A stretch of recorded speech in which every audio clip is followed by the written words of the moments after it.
اب یہاں پر ایک سوال پیدا ہوتا ہے کہ 5 نمازیں فرض تو ہو گئیں، 3 کیوں نہ ہوئی، 5 کیوں نہ ہوئی، 7 کیوں نہ ہوئی، 5 کے علاوہ کچھ ہوتی؟ علماء نے اس کو بھی جواب دیا ہے۔ وہ فرماتے ہیں کہ ہر انسان کو اللہ تعالیٰ نے 5 بنیادی حواس عطا فرمائے ہیں، جن کو حواس خمسہ کہتے ہیں: دیکھنا،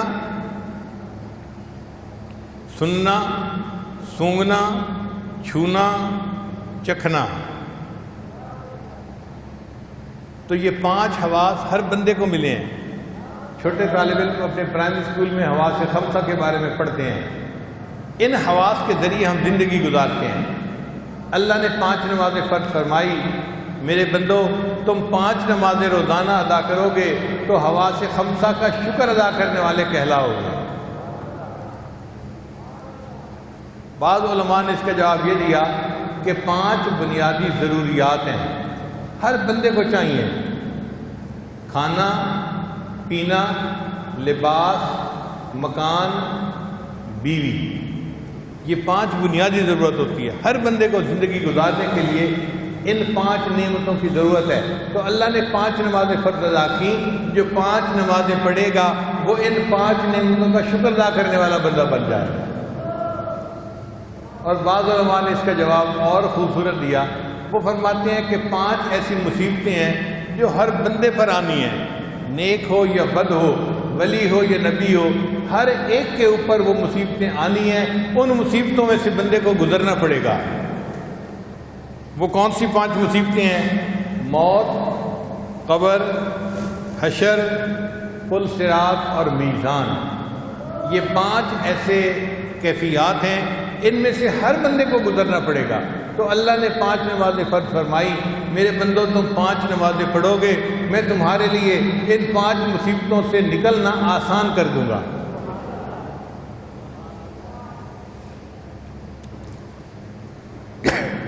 طالب علم کے ذہن میں ایک سوال اور پیدا ہوتا ہے کہ 5 نمازیں تھیں تو پھر فجر کے وقت نماز کیوں فرض فرمائی گئی؟ علماء نے اس کا جواب دیا، ایک حکمت تو یہ کہ اللہ نے فرمایا میرے بندے تو دن کی ابتدا میری یاد سے کر، میری عبادت سے کر، میں سارا دن تیرے کاموں میں تیری مدد کروں گا۔ چنانچہ جو لوگ فجر کی نماز ادا کرتے ہیں ان کی زندگی میں برکت ہوتی ہے، ان کے کاموں میں برکت ہوتی ہے، اللہ ان کے ساتھ برکت کا معاملہ فرما رہے ہوتے ہیں۔ اور ایک وجہ یہ بھی تھی کہ فجر کے وقت حضرت یوسف علیہ السلام کی پریشانی ختم ہوئی تھی۔ بھائیوں نے یوسف علیہ السلام کو عشاء کے بعد کنویں کے اندر ڈال دیا تھا۔ اب یوسف علیہ السلام چھوٹی عمر کے تھے، چھوٹی عمر کا بچہ کمزور دل ہوتا ہے، پھر جنگل تھا، تنہائی تھی، اور زیادہ پریشانی، پھر رات کا اندھیرا تھا، تو پریشانی بہت زیادہ ہو گئی تھی، اور کرنے والے سگے بھائی تھے، تو پریشانی اور بڑھ گئی کہ میرے بھائیوں نے میرے ساتھ کیا کیا، جو میرے محافظ تھے وہ مجھے یہاں پھینک کے چلے گئے۔ تو یوسف علیہ السلام بہت پریشان تھے اس اندھیرے میں، اور سوچتے تھے اب پتہ نہیں میں دن کی روشنی دیکھ سکوں گا یا نہیں دیکھ سکوں گا۔ پریشانی میں وہ وقت گزرا، ساری رات گزر گئی، حتیٰ کہ صبح سحری کا وقت شروع ہو گیا، صبح صادق کا وقت جس کو کہتے ہیں۔ تو کنویں کے اندر تھوڑی سی روشنی آئی، تو یوسف علیہ السلام کو امید لگ گئی کہ نہیں، اندھیرا ختم بھی ہو سکتا ہے اور دوبارہ روشنی بھی میں دیکھ سکتا ہوں۔ تو یوسف علیہ السلام نے دعا کی، یا اللہ میرے کرب کو بھی دور کر دے، اور پوری دنیا میں جتنے لوگ کرب میں مبتلا ہیں سب کے کرب کو دور کر دے۔ مفسرین نے لکھا اللہ تعالیٰ نے یوسف علیہ السلام کی دعا کو قبول کر لیا۔ آپ غور کریں، جو بندہ بیمار ہو، پریشان ہو، سحری کا وقت ایسا وقت ہے اس کی پریشانی کم ہو جاتی ہے۔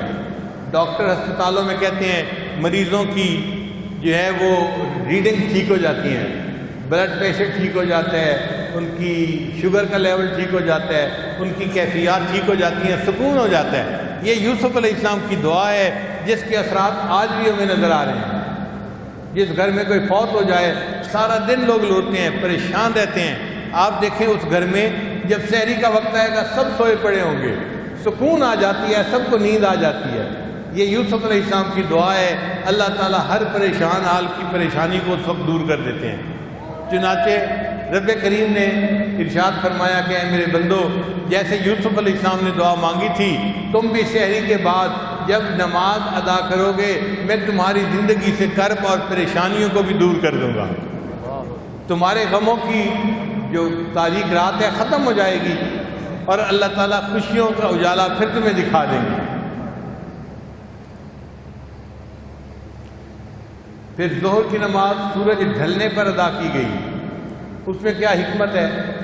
ایک حکمت تو یہ کہ میرے بندو، تم اس دھوپ کے وقت میں اپنے اللہ کی عبادت کرو گے، میں اس کے بدلے قیامت کے دن کی دھوپ سے تمہیں امن عطا فرماؤں گا۔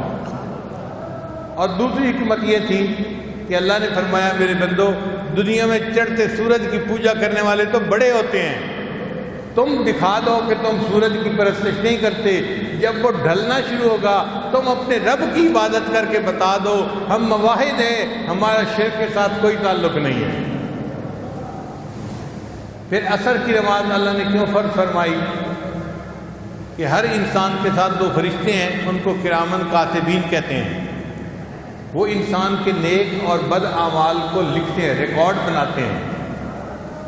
وہ صبح کے وقت آتے ہیں اور عصر تک ان کی ڈیوٹی ہوتی ہے، 12 گھنٹے کی سمجھ لیں، اور پھر عصر کے وقت دوسرے فرشتے بھی آ جاتے ہیں، تو ڈے شفٹ ختم ہو گئی اور نائٹ شفٹ شروع ہو گئی، پھر دوسرے فرشتے ساری رات رہتے ہیں اگلے دن فجر تک۔ تو عصر کا وقت وہ وقت ہے جس وقت چاروں فرشتے ایک وقت میں اکٹھے ہوتے ہیں۔ اللہ نے نماز فرض فرمائی، میرے بندو تم عصر کی نماز ادا کرو گے، تمہاری نماز پڑھنے پر زیادہ فرشتے گواہی دیں گے، میرے لیے تمہیں بخش دینا آسان ہو جائے گا۔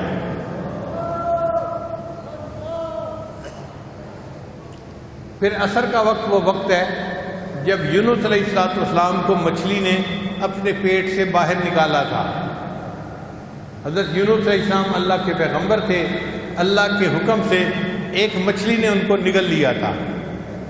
اب یونس علیہ السلام 3 اندھیروں میں تھے، مچھلی کے پیٹ کا اندھیرا، دوسرا پانی کا اندھیرا اور تیسرا رات کا اندھیرا۔ 3 اندھیرے، یعنی اندھیرے پر اندھیرا، اس کے اوپر پھر اندھیرا، اب کتنا گپ اندھیرا ہوگا۔ تو یونس علیہ السلام کو وہاں سے نکلنے کی کوئی صورت نظر نہیں آتی تھی، کوئی مخرج نظر نہیں آتا تھا کہ میں مچھلی کے پیٹ سے کیسے نکلوں گا۔ تو انہوں نے کیا کیا؟ انہوں نے اللہ کے سامنے استغفار کیا، تسبیح پڑھی، لا الہ الا انت سبحانک انی کنت من الظالمین۔ اللہ نے ان کی تسبیح کو قبول فرمایا اور مچھلی کو حکم دیا مچھلی میرے یونس علیہ السلام کو پیٹ سے باہر نکال دے۔ تو یونس علیہ السلام کو مچھلی نے عصر کے وقت سمندر کے کنارے کے اوپر لا کر ڈال دیا تھا۔ تو عصر کی نماز اس لیے فرض کی گئی کہ اے میرے بندو تم عصر کی نماز پڑھو گے تو تم بھی کئی مرتبہ مصیبتوں کی مچھلی کے پیٹ میں پھنسے ہوئے ہوتے ہو۔ کئی بندے قرض کی مچھلی کے پیٹ میں پھنسے ہوتے ہیں، قرض ادا ہی نہیں ہوتا۔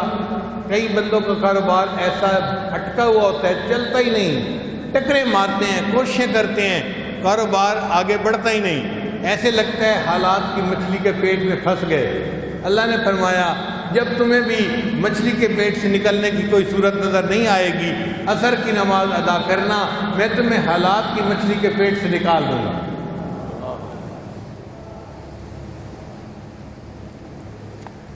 پھر مغرب کی نماز اللہ نے اس لیے فرض فرمائی، اس میں حکمت علماء نے لکھی کہ اے میرے بندے تم نے سارا دن گزارا، کاروبار کیا، لوگوں سے ملے جلے، تم سے آنکھ نے خطا کی، زبان نے خطا کی، غیبت ہوئی، جھوٹ بولے، بہت سارے گناہ ہو گئے۔ اب اگر تم مغرب وقت نماز ادا کرو گے تو پورے دن میں تم نے جتنے بھی گناہ کیے ہوں گے میں اس مغرب کی نماز کے بدلے تمہارے سارے دن کے گناہوں کو معاف فرما دوں گا۔ اس لیے مغرب کی نماز کے وقت انسان پورے دن کے گناہوں سے گویا توبہ طائب ہو جاتا ہے۔ پھر عشاء کی نماز اللہ رب العزت نے اس امت پر فرض فرمائی، باقی امتوں پہ باقی نمازیں تو فرض ہوئیں، عشاء کی نماز کسی امت پر فرض نہیں ہوئی۔ یہ امت محمدیہ کی خصوصیت ہے، اللہ نے ان کو عشاء کی نماز بھی عطا فرما دی۔ اس میں حکمت کیا تھی؟ علماء نے لکھا حکمت یہ تھی کہ نبی علیہ السلام کو معراج عشاء کی نماز کے بعد عطا ہوا تھا۔ اللہ نے فرمایا میرے محبوب آپ نے عشاء کی نماز ادا کی اور آپ کو میں نے معراج عطا فرما دیا، آپ کی امت عشاء کی نماز ادا کرے گی، میں ان کو روحانی معراج عطا فرما دوں گا۔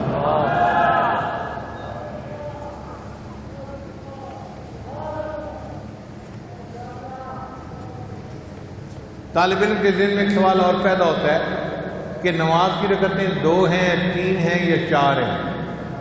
ایسا کیوں ہے؟ رکعت 1 ہوتی، 6 ہوتی، 7 ہوتی، اور کوئی تعداد ہوتی، آخر 2، 3 اور 4۔ فجر کی فرض نماز 2 رکعت، مغرب کی 3 رکعت اور عشاء کی 4 رکعت فرض جو ہے، آخر یہ 2، 3، 4 رکعتوں میں کیا حکمت ہے؟ علماء نے اس کا جواب دیا کہ اللہ رب العزت نے قرآن مجید میں اپنے فرشتوں کا تذکرہ کیا، فرمایا جاعل الملائکۃ رسلا اولی اجنحۃ مثنی و ثلاث و رباع۔ اللہ نے فرشتوں کو پیدا کیا اور ان کو پرواز کے لیے اللہ نے 2 پر عطا فرمائے، 3 پر عطا فرمائے، 4 پر عطا فرمائے۔ فرمایا میرے بندو تم 3 یا 4 رکعتیں ادا کرو گے تو میں بھی تمہیں روحانی پرواز اسی طرح عطا کروں گا جس طرح میں فرشتوں کو عطا فرماتا ہوں۔ طالب علم کے ذہن میں ایک سوال اور پیدا ہوتا ہے کہ آخر یہ 17 رکعتیں فرض کیوں ہیں؟ فرض اور واجب ملا کر دیکھیں، 2 رکعت فجر، 4 رکعت ظہر 6، 4 رکعت عصر 10، 3 رکعت مغرب 13 اور 4 رکعت عشاء، تو کتنی رکعتیں ہو گئیں؟ تو 17 رکعتیں فرض کیوں ہیں بھائی؟ علماء نے اس کا جواب دیا کہ نبی علیہ السلام جب معراج پر تشریف لے گئے تھے تو اللہ تعالیٰ نے ان کو 17 چیزوں کا دیدار عطا کیا تھا، 8 جنتیں، 7 آسمان، تو 8 اور 7 کتنے ہو گئے؟ 8 اور 7 15، اور عرش اور کرسی، تو کل کتنے ہو گئے؟ 17 چیزیں۔ اللہ تعالیٰ نے اپنے محبوب ہم کو 17 چیزوں کو دکھائی تھیں، ان کے راز کھولے تھے۔ میرے بندو تم 17 رکعتیں ادا کرو گے، میں تمہارے اوپر روحانیت کی دنیا میں ان چیزوں کے اسرار و رموز کو کھول دوں گا۔